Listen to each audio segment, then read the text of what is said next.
Buenas noches, estamos aquí en el bloque web del programa de la descarga. Aquí estamos con los chicos de Jekyll City y vamos a seguir tratando el tema de la despenalización de las drogas.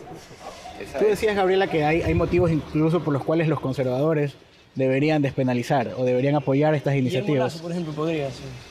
Sí, no, yo no conozco su opinión personal. No, sí, pero no va a pasar. Yo no conozco la opinión personal de él, por ejemplo, pero, por ejemplo, recuerdo claramente un discurso que dio una vez en una conferencia Gary Becker, Premio Nobel de Economía, que él se especializa en behavioral economics, economía del comportamiento de las personas, ¿no? Y entonces él decía que... Y él me quedó grabada esta frase, dice, hay razones incluso por las que los conservadores deberían respaldar una política de despenalización. Y esto tiene que ver que si ustedes en su ámbito personal, en su vida personal, conocen a alguien que sufre de algún tipo de adicción, saben que lo último que esa persona necesita es tener más miedo. Claro. De los que ya tiene por motivos personales que lo han llevado a tener esa adicción.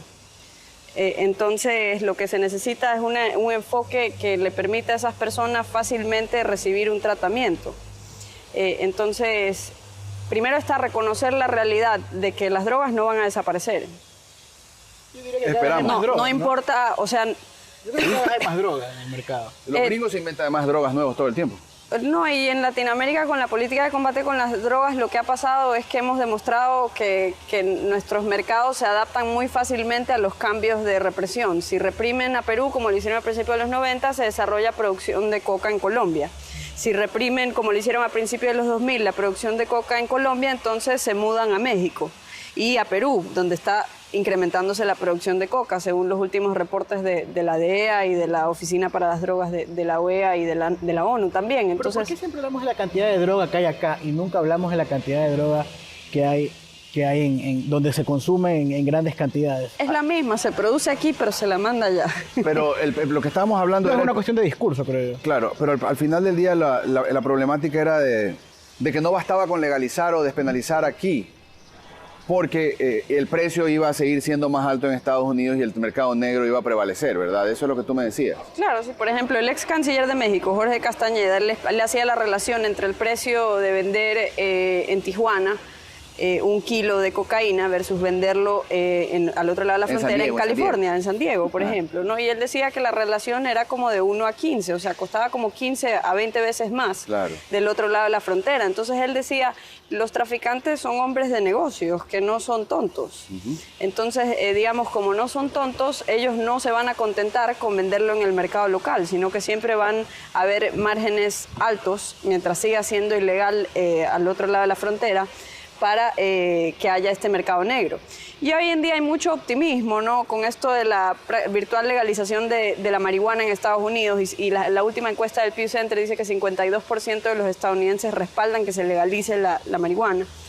Y hay mucho optimismo, está bien por ellos, porque eso le resuelve gran parte del problema de consumo de Estados Unidos, pero no resuelve el problema de la violencia con las drogas en Latinoamérica, porque nuestro problema está muy relacionado a la cocaína.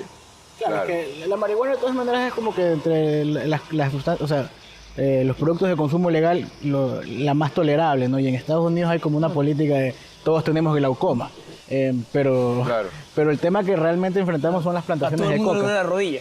A todo el mundo le duele la rodilla, sí. No, incluso en 2 estados, recientemente por referéndum popular, se legalizó para consumo personal, se despenalizó, mejor dicho, para un consumo recreativo. Pero ahí volvemos al problema que tienen estas políticas ambiguas. Hay una línea gris, porque tú puedes tener para consumo personal, pero sigue siendo ilegal la producción y la venta. Claro. Entonces, de ahí viene un papel muy protagónico que tiene la Casa Blanca, quien sea que esté en la Casa Blanca, porque ellos a través del fiscal general y a través de la DEA tienen un poder para influenciar en qué situaciones los policías se hacen de la vista gorda y en qué situaciones no. Sí, yo creo que también es importante tomar en cuenta que el tema de las drogas no es un tema que se va a resolver por una decisión unilateral, es un tema que tiene que debatirse regionalmente, y creo que ha habido buenas señales recientemente de ese debate. Y creo que uno ve las encuestas en Estados Unidos, la decisión de 2 estados, ve la posición de varios mandatarios, autoridades locales aquí en Ecuador, recientemente Patiño, Alexis Mera, El propio presidente de la República, en la entrevista de Heckler City, manifestó una postura bastante, ante una pregunta de Andrés, recuerdo. Él se manifestó a favor del principio de no daño, que si una persona consume y no afecta a un tercero, que es básicamente lo que dice, por ejemplo, el caso Arriola de la Corte Suprema de Argentina. Si no daña ese consumo a ningún tercero, es un consumo perfectamente habilitado por la legislación. Y lo que creo que es que habría que acompañarlo de ciertas medidas. Por ejemplo, si despenalizas el consumo, ¿por qué penalizar el cultivo? Hoy en día esa restricción existe en nuestro Código Penal. Y, por ejemplo, una medida interesante en el nuevo código que se debate no solo es fijar una cantidad específica de consumo personal para no estar a la arbitrariedad de un juez, muchas veces sujeta a actos de corrupción, según el cual puede considerar algo consumo o tráfico a su conveniencia, que se fije una cantidad precisa para todo tipo de drogas, y luego el cultivo personal, por lo menos el de la marihuana. Eso debería ser admitido porque de esa forma rompes la cadena del tráfico, que es lo que en un sistema que no ha legalizado y que sí es penalizado, contribuye a no caer en esa contradicción que mencionaba Gabriela también. Y sobre todo a las personas que les preocupa lo dañina que puede ser un psicotrópico, cualquiera que sea la metadona o la marihuana o la cocaína o la heroína. Esas personas deberían ser las más preocupadas de que esto siga operando fuera del radar. Porque hoy en día no, digamos, a mí me sorprendió, por ejemplo, tú vas a Ámsterdam y tú puedes comprar productos con cocaína que tienen datos de nutrición. ¿Ya? Entonces tú puedes ver el contenido que tiene de proteína, el contenido que tiene, te puedes ver todo el detalle. El doctor Freud estaría contentísimo. Digamos, la gente muchas veces ignora esos datos, no estoy de acuerdo con que sea obligatorio poner esos datos, pero a la gente que le preocupa por yo que sea, no sé si sea porque sean conservadores o que le preocupa que la gente libremente consuma drogas y se vuelvan adictos, deberían ser los más interesados en traer todos estos productos que igual la gente los está consumiendo y tiene cómo conseguirlos dentro del radar del ojo público. Y también sobre de la manera como se supervisan otras sustancias. De calidad. Muchas de las sobredosis que hay por cocaína o por el consumo de drogas es por el mal refinamiento del producto, porque como ya no puedes importar precursores químicos de Estados Unidos a Colombia, entonces usas brea o acetona. Claro. O es droga de mala calidad o es muy pura. O es muy pura. Así se murió Janis Joplin, ¿no? Claro. ¿Sabes eso? Por pureza. Janis Joplin murió por pura. La verdad es que, claro, es un tema de control de calidad. Por pura heroína. Por pura heroína. Ahora, los líderes políticos que suelen promover un discurso de analicemos políticas alternativas suelen ser expresidentes. Es bien raro que sean presidentes en ejercicio. El caso más reciente es Otto Pérez Molina de Guatemala.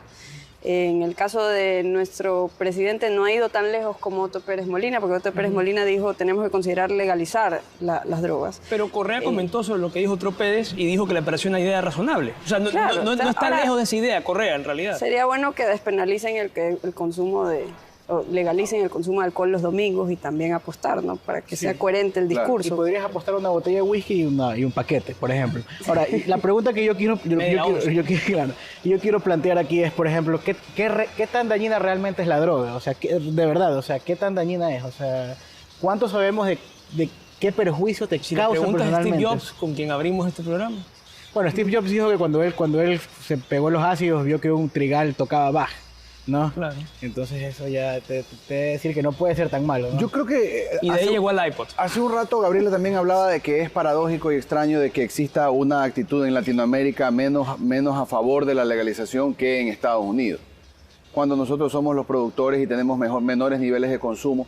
Yo creo que tenemos una cultura de consumo mucho más sensata que los gringos, por ejemplo. Los gringos inhalan cocaína de una manera desmedida sin tomar alcohol, me explico. No entienden la relación intrínseca que hay entre las dos sustancias. Por eso también hay tantos casos de sobredosis, porque no saben nunca cuándo parar. Se inventan nuevas drogas, ya se han llegado ya al canibalismo, ahora último, ¿no? Con las sales de baño. Sales de baño, ahora ellos inventan la queta, por ejemplo, ya utilizan ya somníferos para caballos, para drogarse. O sea, los gringos no tienen límites para buscar cosas como drogarse y evadir su realidad. Los latinos creo que no sufrimos tanto de eso, ¿no? Y creo que también hay un problema cultural en torno al consumo, pero no sé cómo convencer a los gringos de que cambien su perspectiva. Dándole más coca. No sé, o sea, no sabría qué decirte. No me acuerdo a dónde iba con esta idea. Yo no, o sea, a mí no me gusta pensar que unas ciertas personas de cierta cultura están predispuestas o determinadas a ciertos destinos. Digamos, hace mucho tiempo se manejaba el discurso entre los europeos y los americanos de que los chinos eran demasiado poco civilizados, demasiado bárbaros y que por eso tenían esta adicción al opio. Entonces me parece que lo que tú estás diciendo más o menos suena así. Claro. Pero no me gusta pensar eso o calificar de esa manera a personas simplemente por donde nacieron. Yo creo que hay mucha influencia del entorno institucional y yo creo que las instituciones o las políticas generan ciertos incentivos que conducen a ciertos comportamientos. Pero ¿por qué hemos renunciado a la alucinación? ¿Por qué hemos convertido a la alucinación en un valor negativo? Lo que pasa es que la alucinación también, claro, a la gente, sales del molde. Claro, la gente es como hiperrealista, siempre está pensando en que cualquier cosa que tú te imagines que no está dentro de los cánones que ellos consideran la realidad, es una aberración. O sea, que tú andas pensando tonterías o viendo cosas que no tienen sentido. Pero James Francis Crick en ácidos descubrió la estructura del ADN. O sea, ese señor no estaba pensando tonterías. Pero independientemente le resolvió de a lo la que humanidad, pienses, independientemente de que si Dios. pienses que son malas o no, el punto central como sociedad que uno debe debatir es que si yo tengo el derecho de prohibirle a todas las personas Claro. determinada cosa, ¿no? Entonces, porque a mí me molesta que la gente fume, entonces voy a reunirme con un poco de gente y para hacer que se apruebe una ley que se prohíba fumar en todos los restaurantes. Ya. Pero es porque a mí me molesta y me voy a juntar con otra gente que le molesta. Y Para pues, evitar que claro, nadie lo haga. y porque a mí me parece que las drogas son malas, entonces me voy a juntar con otro grupito de gente y hacer un lobby para que se prohíba a todo el mundo. Claro.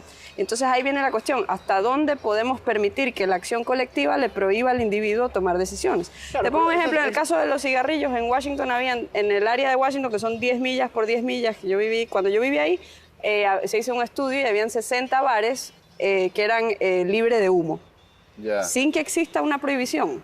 Era porque los clientes habían pedido, me sabe que a mí me gusta un lugar que no tenga humo, y Claro. los que querían ir al bar con humo no iban a esos, iban a los que tenían humo. Y ya está. Y ahí iban a los que podían fumar, iban a los que fumaban, y a los que no querían fumar iban a los que eran sin humo. En los hoteles hay cuartos que son libres de humo, hay cuartos que son para fumadores, etcétera, etcétera. Entonces, yo creo que ese tipo de libertad para elegir del individuo, que si te gusta el restaurante con humo, que si te gusta el restaurante sin humo, eso es algo valioso y debe mantenerse en la mayor cantidad de los aspectos de la vida, incluso la decisión tan personal de si quieres drogarte o no. Recrear tu mente de cualquier forma que se te ocurra o no. Claro, Yo, o sea, lo que yo decía sobre los gringos en general, creo que, o sea, obviamente no tengo la respuesta final, pero hay un tema cultural de la evasión en Estados Unidos, me explico, o sea, no sé si vale la pena analizarlo, pero sí vale la pena desde el punto de vista que ellos son los mayores consumidores. Entonces, ¿qué sucede culturalmente con ellos? O sea, ¿qué los lleva a tener un estilo de vida que en muchos casos no les permite consumir drogas de una manera civilizada? ¿Sí me explico? ¿Por qué Estados Unidos es el lugar del mundo que más estigmatiza el consumo? Porque en Estados Unidos verdaderamente usar cualquier tipo de droga visto por la colectividad es algo profundamente nocivo. O sea, yo creo que alguien que se está fumando un grifo en Norteamérica ya de por sí se siente mal.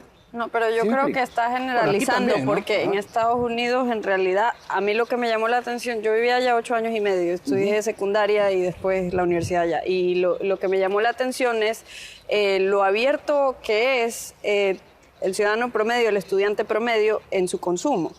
En nuestras sociedades, en cambio, en Latinoamérica, la gente que lo consume lo hace bien a escondidas. Ya. En Estados Unidos, en cambio, tú vas a cualquier colegio público o a cualquier universidad y te lo ofrecen en el recreo abiertamente, en las fiestas lo están fumando abiertamente, no lo hacen escondidos de nadie, es algo Claro. socialmente aceptado. Ya. Entonces lo que hay es un divorcio entre la sociedad y lo que dicen los líderes políticos que están en el poder, porque esos sí tienen la larga tradición de dar el discurso que tú dices, de estigmatizar el consumo, de estar totalmente en contra, pero porque son personas que generalmente llegan a la cabeza de un gobierno que tiene más de 40 años, desde Richard Nixon, con la política de la prohibición.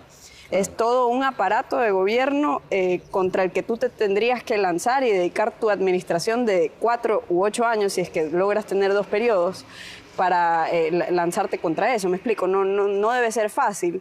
Y por eso se debe explicar por qué alguien como Obama, que en sus memorias confiesa que fumó marihuana, una vez que llega al poder, prácticamente ha ignorado el tema y su fiscal general ha estado persiguiendo a personas que cultivan marihuana en estados que supuestamente está permitido.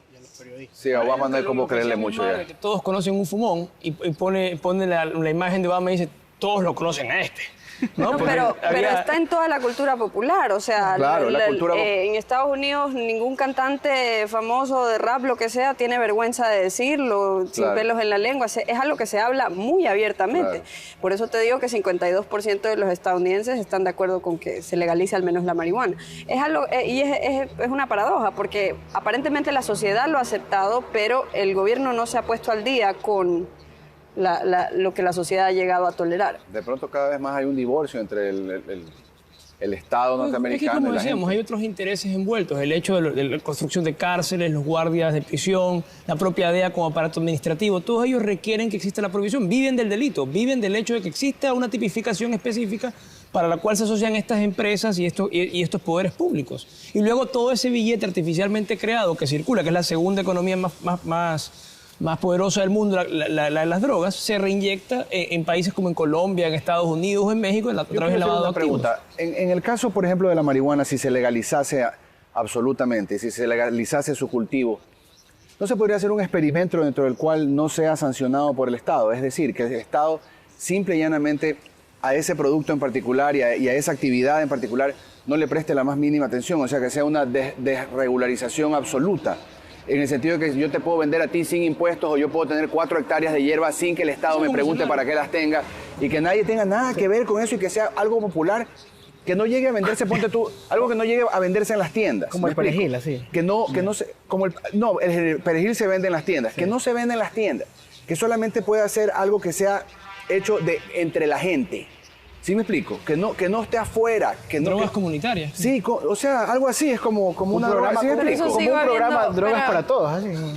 Pero eso es fácilmente manipulable, ¿no? Está como la propuesta de Mujica es muy buen marketing, pero muy poca sustancia, ¿no? Empezó diciendo que sí, que vamos a legalizar las drogas. En realidad lo que él estaba proponiendo inicialmente, ya después cambiaron el proyecto, era que el Estado tenga el monopolio de la venta de drogas.